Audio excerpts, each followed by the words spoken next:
bigla akong naisip na ang buhay ay para palang eroplanong papel na kailangan mo laging ayusin para makalipad ka ng malayo.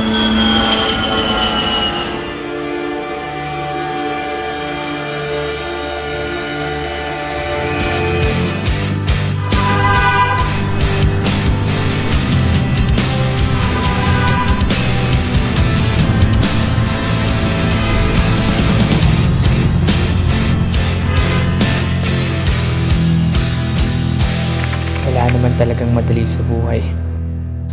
Kaya kung meron kang gustong marating, gaya ng eroplanong papel, lumipad ka ng mataas. Sulitin mo ang bawat oras na nasa itaas ka. Magpatuloy ka lang lagi.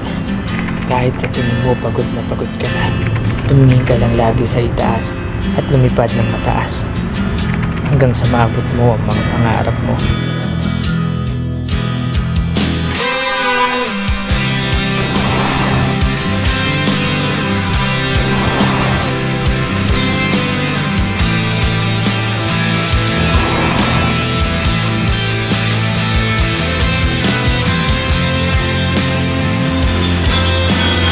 Dahil gaya ng eroplanong papel na ito, lahat tayo ay may limitasyon at hangganan din.